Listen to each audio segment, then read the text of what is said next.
Bonjour à tous, soyez les bienvenus dans ce nouveau numéro de Poker Actu le Mag. Ce mois-ci, nous sommes au cœur de la Méditerranée, plus exactement à Malte. Et Malte, franchement, c'est canon. Mais si nous sommes venus ici, c'est certainement pas pour faire du tourisme, et encore moins des jeux de mots vaseux. C'est parce qu'en dépit de sa toute petite taille, cette île abrite une concentration incroyable de sites de poker. Alors puisque la législation sur le jeu en ligne est au cœur de l'actualité, au cœur de tous les débats, eh bien nous sommes venus ici même pour enquêter. Mais juste avant de commencer, on va enchaîner tout de suite sur les indiscrétions de Poker Actu le Mag. C'est tout de suite. Puisque cette nouvelle année vient juste de débuter, il est temps de faire le bilan de l'année passée. Alors qui sont les gros gagnants et les gros perdants du poker sur Internet ? Le joueur le plus rentable cette année s'appelle Phil Ivey. Il a gagné 7,3 millions de dollars. Oui, mais vous connaissez le proverbe « malheureux au jeu, heureux en amour ». Eh bien, il semble que la réciproque soit vraie, puisqu'il divorce. Et du côté des losers, c'est Gus Hansen qui décroche le pompon. Ses pertes annuelles frôlent les 8 millions de dollars. Aux dernières nouvelles, Gus aurait décidé de faire une pause et de s'éloigner un peu du poker. Oui, à ce prix-là, c'est recommandé. Las Vegas est bien la ville de toutes les démesures et elle le prouve encore une fois en inaugurant il y a quelques jours un autre projet gigantesque, le City Center. Il s'agit tout simplement du plus gros et du plus coûteux projet immobilier de l'histoire des États-Unis. Situé en plein centre de Las Vegas, le City Center comporte un hôtel de 4000 chambres, entouré d'immeubles d'habitation accueillant encore 4000 appartements supplémentaires. Ajoutez à cela des dizaines de restaurants et un centre commercial aux dimensions américaines. Le tout étant bien évidemment placé au cœur d'un gigantesque casino. Cet ensemble est tellement vaste qu'on y circule en monorail. Il faut dire qu'il s'étend sur 30 hectares. Malgré la crise et la baisse des prix de 30% qu'elle a entraîné, le duplex sur le toit coûte quand même la bagatelle de 9 millions de dollars. La démesure, on vous dit. Ah, ça faisait longtemps qu'on n'avait pas entendu parler des Boys and Girls de l'émission Poker Mission Caraïbes. Rassurez-vous, tout va bien pour eux. Enfin, pour les plus malins d'entre eux. On se souvient de Johan, infortuné pendant l'aventure à Saint-Martin. Chacun pense pour sa gueule. Et il a bien fait de penser pour ça, de penser à lui, car il a enchaîné 2 victoires d'affilée et empoche ainsi plus de 50 000 €. Pas mal non plus pour Barbara. Elle termine 6e du championnat de Belgique. Elle aura gagné 40 000 € au poker depuis la fin de l'émission. Quant à Diane, maintenant ça va être une guerre. Elle n'a peut-être pas gagné la guerre, mais elle a gagné plusieurs batailles, puisqu'elle a enchaîné les tables finales. Quant à Mylène, elle se console en ayant trouvé un job de croupière de charme sur Direct Poker. Et José alors, le grand vainqueur, que devient-il ? Il n'y a pas de pardonnage. Oui, on ne l'avait pas oublié celle-là. Eh bien José va faire ses débuts de joueur pro très prochainement, avec un tour de chauffe à l'EPT de Deauville. On lui souhaite bonne chance.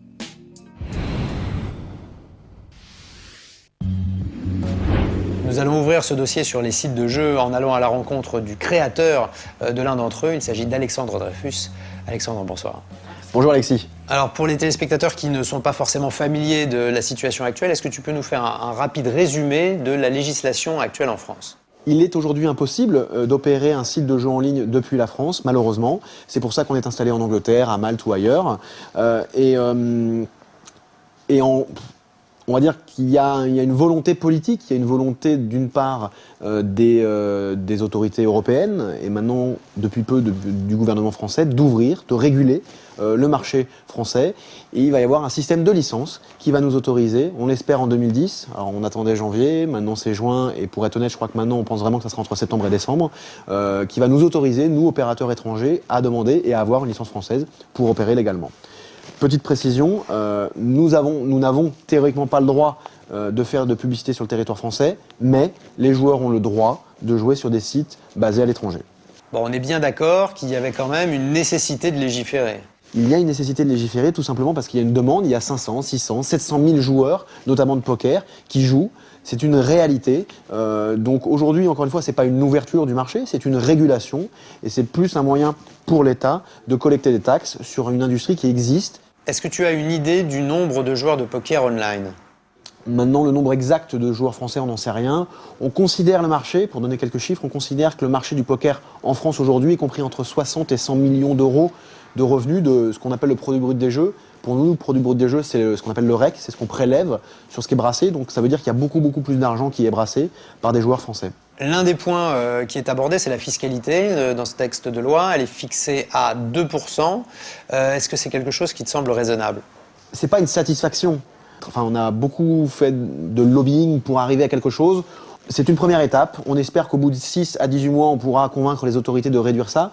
Ce qu'il faut bien comprendre, c'est que cette taxation, elle n'est pas sur notre chiffre d'affaires, elle n'est pas sur nos revenus. C'est le joueur qui est taxé. Donc le seul risque, c'est que lui se désintéresse du jeu à cause de cette taxation. Parce que cette taxation n'est pas indolore. Et surtout au poker, avec le fait qu'on joue entre 30 et 40 mains de l'heure, notamment en ligne, fait que ça sera vraiment significatif. Donc on risque de désintéresser le joueur. Donc nous, on va prendre une partie de cette taxation sur notre REC actuel. Ce qui veut dire quoi? Ce qui veut dire qu'on va augmenter un petit peu nos tarifs, entre guillemets, et on va prendre une partie de cette taxation sur nos frais, ce qui veut quand même dire qu'on va payer entre 30 et 40% de taxes aujourd'hui. Les licences, est-ce qu'elles seront gratuites? Est-ce qu'elles seront payantes? La licence devrait être payante entre 40 et 60 000 euros, qui est un non-sujet, puisque ce qui est vraiment pénalisant, c'est les 2%. Mais ce qui est aussi pénalisant, c'est toutes les infrastructures qu'on va nous demander de mettre en place. On parle aujourd'hui ils appellent ça un coffre-fort. Un coffre-fort très bien, qui sera installé en France. Mais à quel coût? Puisque malheureusement, la France est bien faite. Elle va mettre ça à disposition d'amis ou d'entreprises qui sont assez proches du gouvernement ou en tout cas de l'État. Donc on est sur des délires à 250 000 euros aujourd'hui. Donc ça, c'est très très cher. Je n'exclus pas qui en plus vont nous demander de nous facturer ça sur chaque transaction qu'on va mettre dans le coffre-fort. Donc aujourd'hui, il est clair qu'au regard de ce qui est présenté, chilipoker.fr, qui sera l'entité qui aura la licence qu'on aura demandée en 2010, ne gagnera pas d'argent la première année et on espère en gagner la deuxième. Et c'est pour ça d'ailleurs qu'on continue à investir énormément d'argent à l'étranger, j'ai envie de dire, puisque ce que je disais tout à l'heure sur mon installation maltaise, c'est qu'on est vraiment développé, enfin Chili Poker s'est développé à l'étranger et on fait plus de 85% de chiffre d'affaires en dehors de territoire français. Est-ce que le marché français vaut vraiment le coup? Alors le marché français a un intérêt en termes de territoire, il est considéré comme être le 4e ou le 5e mondial. Donc oui, aujourd'hui il y a des centaines de milliers de joueurs, il y a donc des centaines de milliers de clients pour moi. Maintenant, on ne gagnera pas d'argent, mais on a besoin d'être présent sur ce territoire, d'autant que moi je suis français, c'est mon territoire entre guillemets domestique, donc j'ai la nécessité, la volonté et l'ambition d'être présent sur ce territoire. Et pour cela d'ailleurs, on a signé un partenariat avec le groupe Free qui dispose d'une base de données de 4,3 millions de foyers et donc de 12 millions d'utilisateurs.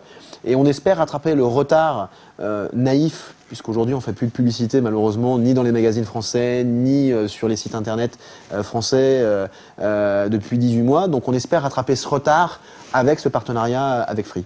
L'une des grosses polémiques autour de ce texte de loi, c'est que vous allez communiquer en .fr, les sites vont être en .fr, et concrètement, ça signifie que les joueurs français vont être obligés de jouer exclusivement entre joueurs français. Quelle est ta position vis-à-vis de ça? Moi, je me bats pour que ça ne soit pas le cas. On n'est pas nombreux à se battre. PokerStar le souhaite, Full Tilt le souhaite, Everest le souhaite.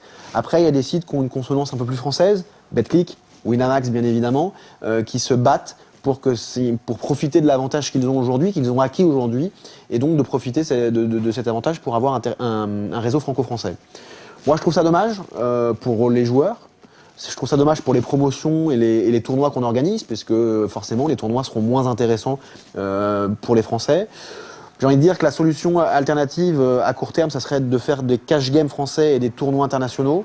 Donc aujourd'hui, on essaye de faire du lobby auprès des sénateurs, auprès du gouvernement, pour expliquer que les tournois, parce que le vrai risque, c'est ce dont ils ont peur, c'est que sur la même table, on ait des joueurs donc français régulés et des joueurs italiens, enfin allemands, anglais ou d'autres pays non régulés, qu'il puisse y avoir des risques qui n'existent pas de blanchiment. Et donc, ok, je comprends que le cash game, on le mette en franco-français. Par contre, les tournois, vu qu'il n'y a pas de possibilité de triche, ça n'existe pas, je pense que ça sera assez pertinent de les ouvrir à l'international. Concrètement, comment ça va se passer tout ça? Je pense que ce qui va vraiment se passer, c'est en effet que la veille de l'ouverture ou de la régulation du marché, il faudra fermer nos comptes. Et grosso modo, les joueurs de chilipoker.com, s'ils veulent aller, enfin les joueurs français de chilipoker.com devront se réinscrire sur un chilipoker.fr. Bon, très bien. Le seul risque, c'est dans le projet de loi, mais on y verra plus clair au premier trimestre, c'est qu'il y aurait un nouvel amendement qui forcerait les sites à ne pas, on va dire, à ne pas avoir d'activité en France entre la promulgation de la loi, rêvons, en avril, et la délivrance des licences, rêvons, en juin. Donc pendant 3 mois, tout d'un coup, il n'y aurait plus de joueurs de poker français. Que penses-tu de l'arrivée de la Française des Jeux dans le domaine du poker? Je pense que c'est des gens qui ont des moyens. Il y a une grosse rumeur qui raconte qu'ils devraient se rapprocher d'un opérateur de casino et on ne sait pas si ça va se faire ou pas.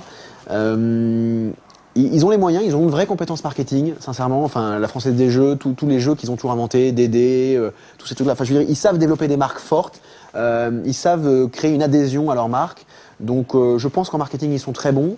Je pense que d'ailleurs, des informations qu'on a, ils vont aller dans la peopleisation. Ils sont en train de créer une team de joueurs de poker de la communauté poker, mais aussi ils sont en train de créer une team avec plein de people. Donc ils ont les moyens d'avoir ce projet.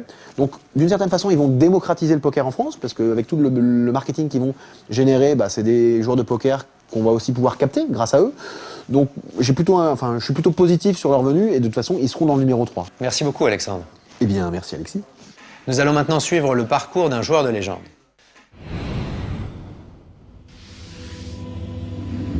Non, il ne s'agit pas, enfin pas encore, d'un joueur de légende, et pourtant, c'est incontestablement lui qui a été le plus médiatisé en 2009, j'ai nommé Antoine Saoud bien sûr. Ce jeune breton incarne le rêve au poker puisqu'il s'est qualifié pour une poignée d'euros et qu'il est parvenu à atteindre la table finale du plus gros tournoi au monde, le Main Event des World Series of Poker.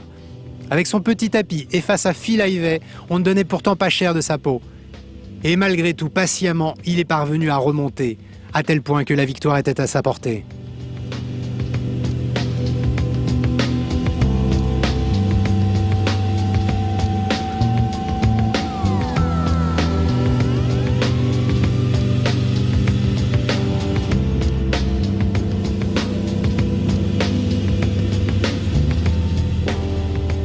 Mais ce méchant bad beat a mis fin à ses espoirs et il a dû capituler quelques instants plus tard. Quoi qu'il en soit, il empoche tout de même 3,5 millions de dollars et fait souffler sur la France entière un parfum agréable, celui du poker. Antoine Saoud est incontestablement le joueur de l'année.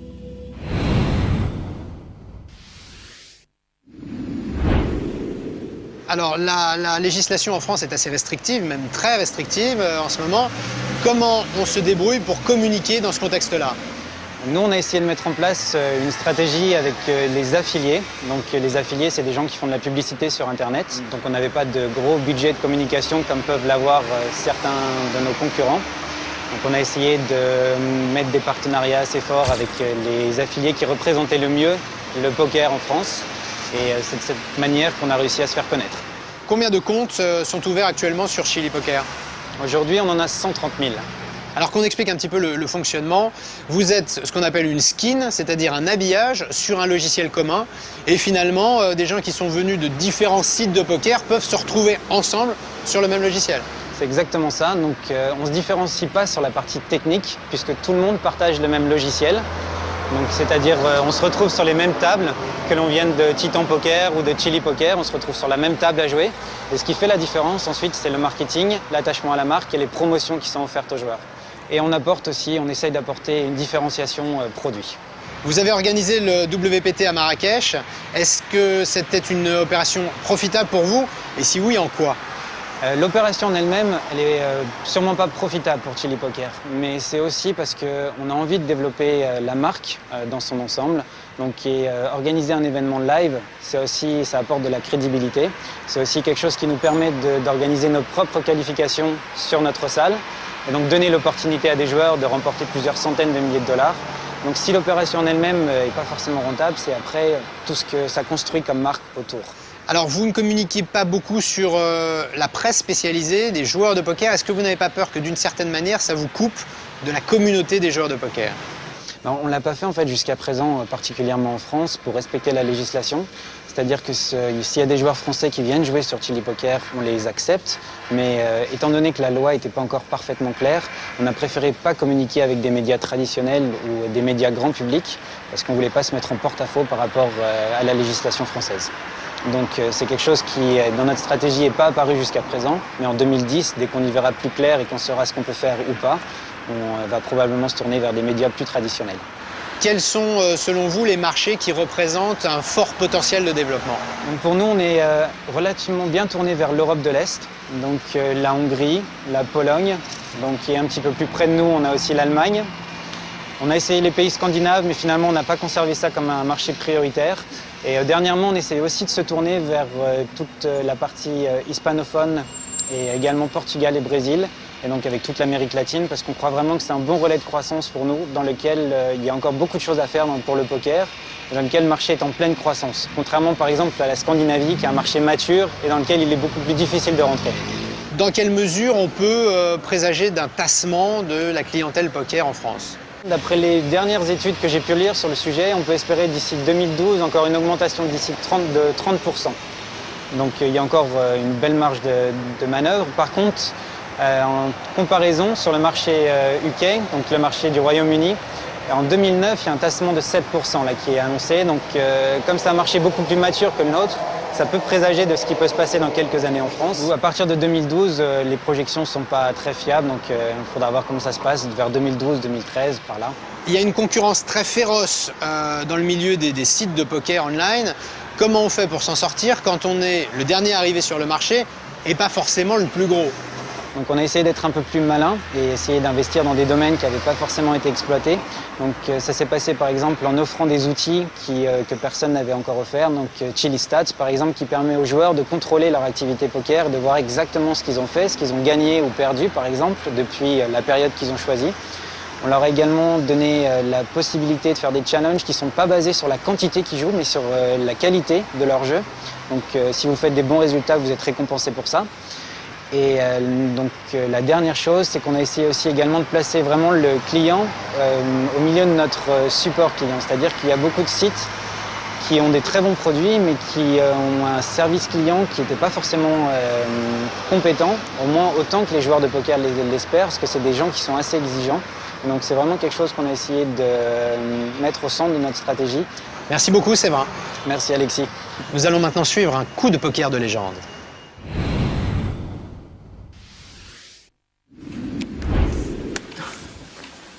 Très belle main évidemment pour Denis O'Mahony, une paire de rois. Il va faire une relance, on n'est que 6 à la table. Oh là là, la rencontre Darren Hickman avec paire de dames.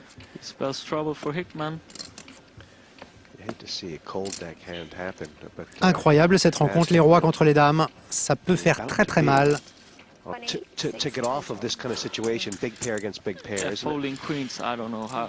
Alors 10 valets ne devrait pas jouer cette partie évidemment, là il y a un petit peu trop d'action. Oh, paire d'as pour Kalakis. Très très beau spot pour lui évidemment, il a 2 clients. Les 3 meilleures mains de départ au Texas Hold'em.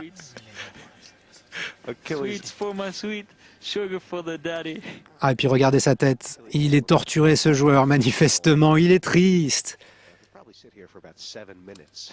Sa réflexion, c'est comment je peux rentabiliser les nuts. J'ai la meilleure main pré-flop, j'ai 2 clients, qu'est-ce que je fais? Quel jeu d'acteur quand même, il grimace. Et il fait tapis finalement. Oh là, paire de 7 derrière, il y a du jeu. Bon là, situation n'est pas du tout favorable pour ce genre de main. Paire de 7, paire de 5, décidément, tout le monde est servi autour de cette table. Mais on devrait avoir 2 folds très faciles. C'est pas le moment de s'en mêler.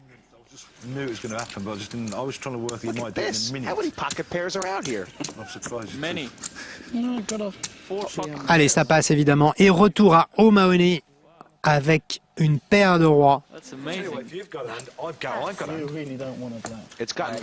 Il a une main très difficile à passer. Beaucoup de théoriciens du poker vous diront que c'est impossible de passer les rois.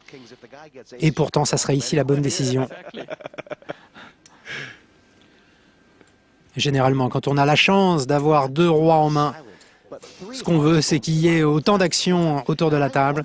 Vous le voyez, ils ne sont que 6.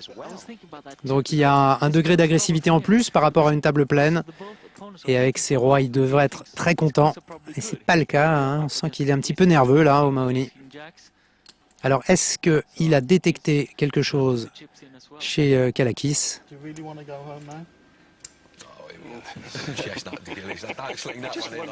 Et Hickman qui le travaille un peu, il lui dit: est-ce que tu veux rentrer chez toi tout de suite?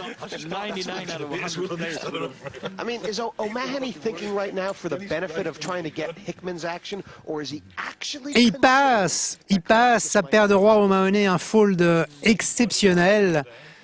Alors est-ce que Hickman va en tirer les conclusions qui s'imposent et folder lui aussi sa paire de dames? Et c'est payé, non, il est à tapis, c'est payé. Et voilà les as très vite retournés par Kalakis. Il doit pas être mécontent O'Mahony. Il le dit, j'avais les rois, et tout le monde lui dit, comment t'as passé les rois, quelle décision incroyable.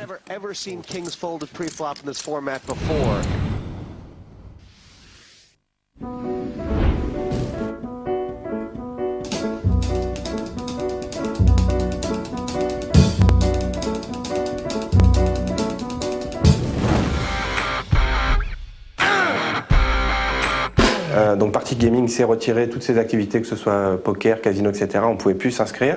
Et à partir de 2009, l'activité a repris petit à petit et on a pu accepter de nouveaux membres parce qu'il y avait on va dire une plus grande tolérance sans toutefois faire de la communication à outrance dans des médias grand public. Voilà, on a repris une activité tout doucement. Aujourd'hui, notre stratégie marketing, elle est principalement online. On sait que légalement, toute la publicité online est quand même assez compliquée à contrôler et à légiférer. Il n'y a aucune législation internationale sur la publicité online. Donc certains sites français qui dépendent de grands groupes de presse, etc., sont fermés aujourd'hui. Mais on va dire que la communauté poker sur Internet, sur les principaux sites, est ouverte et donc on peut être actif sur ces sites-là. En revanche, en offline, tout est quasiment fermé et nous ne sommes présents nulle part. Suite aux différents contacts qu'on a eus avec le législateur, on a décidé de ne pas prendre part à ce genre de communication. Je pense que dans l'avenir, on sera certainement amené à produire des émissions franco-françaises et qui seront diffusées en France. Le joueur de poker a quand même un ego un petit peu surdimensionné et tout ce qui peut le médiatiser ou le surmédiatiser, il adore ça, dire voilà, je vais faire une émission à la télé, je vais passer sur telle chaîne, je vais jouer contre tel joueur, j'ai fait tel coup. C'est quelque chose qui flatte l'ego et qui surtout intéresse beaucoup les joueurs, au-delà de l'aspect financier. On a tendance à dire, et quand on voit le modèle italien, qu'il va y avoir on va dire une augmentation des chiffres de l'ordre de 20%, on se base à peu près là-dessus. Il ne va pas y avoir une énorme explosion des chiffres, tout le monde ne va pas se mettre à jouer sur Internet. La plupart des gens qui veulent jouer sur Internet au poker, ils jouent déjà. Effectivement, il y a un certain nombre de personnes qui n'y jouent pas, justement parce que le cadre législatif n'est pas bien clair et vont donc se lancer dans le poker sur Internet. Mais je ne pense pas qu'on va assister à un énorme boom comme la plupart des gens le croient.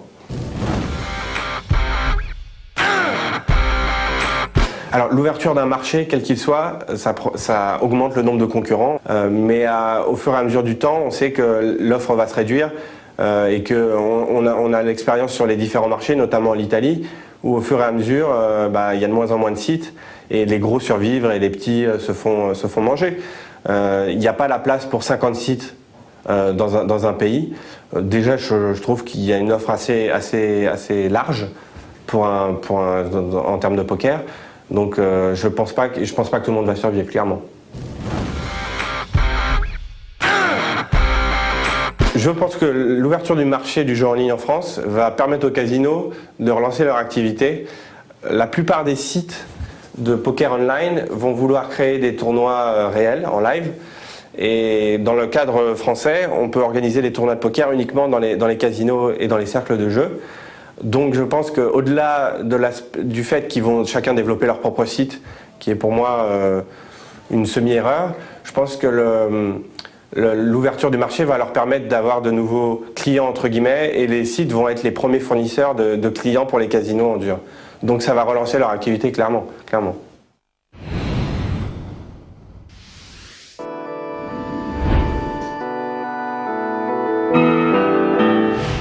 Bonjour Ben. Bonjour Alexis. Est-ce que tu peux nous parler de ton rôle au sein d'Unibet? Je suis en charge du marketing au niveau de la France pour Unibet, c'est-à-dire chercher à attirer des nouveaux clients, construire la marque Unibet au niveau du pari sportif et au niveau du poker et gérer le bassin de clients qu'on a aujourd'hui. En ce moment en France, il y a une loi très restrictive sur le jeu, les paris en ligne. Comment vous faites pour malgré tout faire du marketing tout en étant respectueux de cette loi? Aujourd'hui, il y a des canaux qui sont tolérés par le gouvernement, comme le web, donc on utilise principalement ces canaux-là. Un petit peu de print également, parce qu'il y a quelques journaux qui autorisent le print. Après, c'est vrai que pour tout ce qui est télé, événements, c'est un peu plus compliqué. Aujourd'hui, on ne peut pas en faire. On fait avec les moyens du bord aujourd'hui ce qui nous est toléré, et on prépare l'ouverture du marché pour des médias plus nationaux et plus grand public. Tout à l'heure, on est allé voir Chili Poker, c'est une petite structure très récente. Vous, c'est complètement le contraire. Vous êtes beaucoup plus important, vous êtes coté en bourse. Quels sont les avantages, les inconvénients, et est-ce que cette lourdeur, en quelque sorte, n'est pas, d'une certaine manière, préjudiciable? Après, on est une structure un peu plus grosse en termes d'effectifs, donc c'est toujours un peu plus lent, peut-être un peu moins réactif. On a l'avantage d'être coté en bourse, ça a également des inconvénients en termes de réactivité également. Donc oui, à la fois on a une grosse structure, peut-être d'un point de vue financier, d'un point de vue effectif. On regroupe 400 personnes aujourd'hui, ce qui est important, mais qui n'est pas non plus démesuré. Et il y a toujours cet esprit start-up. Vous avez créé une team de joueurs pros, qu'est-ce que ça vous apporte concrètement? On a des coachs, qui sont Nicolas Dervaux et Voy, qui sont donc des coachs de poker. Donc c'est une approche un peu différente des équipes de poker classiques. Donc ils donnent des cours à des joueurs qui gagnent des cours contre eux, des séances de coaching, il y a des tournois contre eux, ils tiennent un blog pour aider les nouveaux joueurs pour leur premier pas au poker, donc comment faire son premier tournoi, son premier sit and go, que faire avec mes premiers 20 € que je dépose. Donc c'est une approche plus pédagogique. Ils font également des tournois, tous les Unibet Open, mais également des tournois autres comme tels que le PT ou WPT. Alors justement, tu parlais de l'Unibet Open, est-ce que tu peux nous en dire un petit peu plus? On a commencé avec un premier tournoi il y a maintenant quasiment 2 ans à Varsovie. Et c'est vrai que maintenant ces tournois ont pris de l'ampleur parce qu'ils ont rencontré un succès convaincant. Et donc c'est vrai qu'aujourd'hui il y a beaucoup plus de joueurs qui viennent, d'autres sites. Donc maintenant c'est un vrai circuit. Donc, mais c'est avant tout pour nous un moyen de rencontrer nos joueurs et de faire une passerelle entre le live et l'Internet. Et aussi en termes d'image, bien sûr, c'est quelque chose de très positif pour nous. Est-ce qu'après l'ouverture du marché, on peut réellement compter sur une explosion du nombre de joueurs en France? Je pense que oui, qu'il y aura une explosion, mais je pense que cette explosion va être mesurée. Le marché, oui, va se développer, c'est sûr, mais je pense que ce serait une erreur de croire que le marché va être démesurément grand. Alors j'ai une question toute bête. Pourquoi sommes-nous à Malte? Pourquoi est-ce qu'on ne peut pas vous filmer en France? Aujourd'hui, c'est vrai qu'en France, vu que le marché n'est pas encore ouvert, on ne peut pas avoir de bureau officiellement en France. Donc aujourd'hui, c'est vrai que nos bureaux on a des bureaux à Malte, on a siège à Malte, parce qu'on est basé à Malte officiellement, parce que Malte était un des premiers pays à s'ouvrir au marché des jeux en ligne. Donc c'était notre seul moyen de pouvoir offrir nos services aux joueurs français. Clairement, la licence, vous allez la prendre? Oui, on a une vocation à prendre la licence, c'est sûr. Actuellement, la fiscalité est de 2%. Est-ce que c'est quelque chose qui vous convient? Tout d'abord, on est très content que le gouvernement français ait ouvert le marché, que la loi ait été votée au Parlement. Déjà, pour nous, c'est un grand pas. C'est quelque chose pour lequel on militait depuis quelques temps. On a bon espoir que ce soit également évolutif et que du coup, la taxation évolue au fur et à mesure des années. Merci beaucoup, Ben. C'est maintenant l'heure du légendaire zapping de Poker Actu Le Mag. There are times when two pair beats everything. That's what I'm talking about, baby. How much more do you want to make it? Just tell me. And Ralph Perry's going to raise $120,000. All in. All in. You want to do this? Do this properly. Yeah. What do you think I am? I'm here to give my chips away to you. Now, in this instance, Tony G's playing brilliantly. And Ralph Perry calls. You play very well. You play very, very well. Wow. You're a champion. Send you back to Russia. Putting all his money in with King Jack calling. This is not someone to learn from. Yeah! Yeah, baby! Come on, Russian, get out. It's time to go. Yeah! Look at this. Look how he's doing. Look how he's playing. Look how ugly this is. You're a professional player and I can do this to you. You're a terrible player. This is disgraceful. You play that as bad as you can. Your career is finished. You are gone. Gone. Gone. Feel the power. You feel my power, baby? Feel my power. Is this how you play? You call with King Jack? Which school have you been to? Got you covered like a baby. Up and away. Up and away. Come on. On your bike. Now, he doesn't deserve any applause. He called with King Jack. Each turn I take. Oh, yeah. Check this bluff out.